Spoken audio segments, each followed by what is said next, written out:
Now turn to Section 2. Section 2. You will hear a monologue. First, you have some time to look at questions 11 to 20.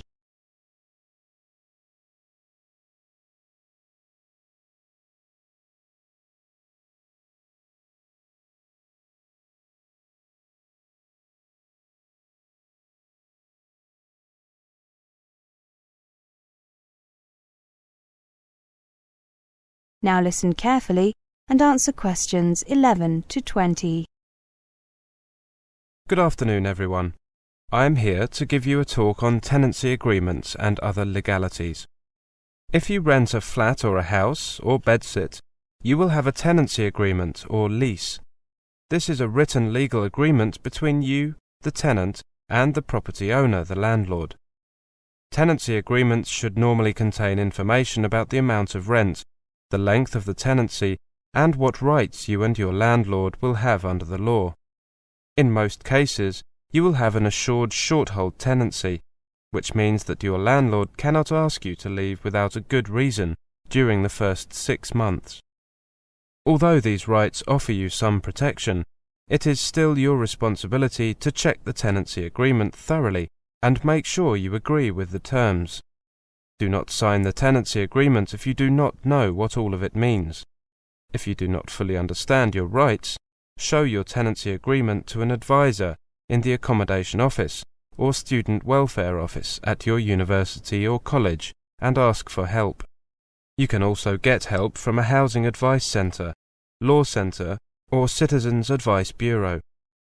When you do sign the tenancy agreement, make sure you get a copy to keep for yourself, in case you need to check any details later on. The landlord may also ask you to sign an inventory, a list of all the items in the property, pieces of furniture, kitchen items, etc. If so, make sure you get a copy of this as well. Check that it is correct and that any existing damage to these items is included before signing it. If your landlord does not provide an inventory, you should make one yourself and send a copy to the landlord. Let's take a look at payments. Before you move into private accommodation, you will probably be asked to pay a deposit equivalent to 1 month's rent. Make sure you get a receipt for any deposit or fees you have paid. When you leave the accommodation, if you have paid all your bills and caused no damage to the property, your full deposit will be paid back to you. If you are renting through an accommodation agency, you may also be asked to pay fees for preparing tenancy agreements and administration. You should also keep a written record of all the rent payments that you make, as you make them. If you have a dispute with your landlord, or you get behind with your rent, you should get advice as soon as possible.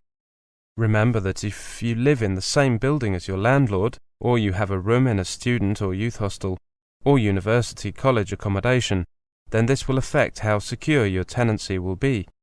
If you do not share any living space with the landlord or a member of their family, apart from means of access like an entrance hall or a staircase, or are a student living in halls of residence, or any other type of accommodation where an educational institution is the landlord, you will have basic protection from eviction. Your landlord will have to end your tenancy first, either by waiting for the end of the fixed term you agreed for the tenancy, or by giving you at least 4 weeks written notice in writing to quit, or through getting a court order.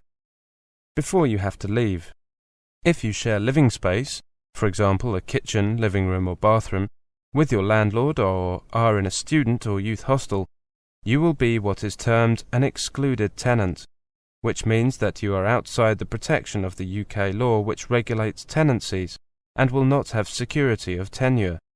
All the landlord has to do to evict you is to give you notice, although they must give you a reasonable amount of time in which to leave. If you have problems with accommodation, contact the accommodation office or students' union at your university or college. If you need specialist or legal help, contact a law centre in your local Citizens Advice Bureau who will be able to tell you your rights as a tenant and the rights of your landlord. That is the end of Section 2. You now have half a minute to check your answers.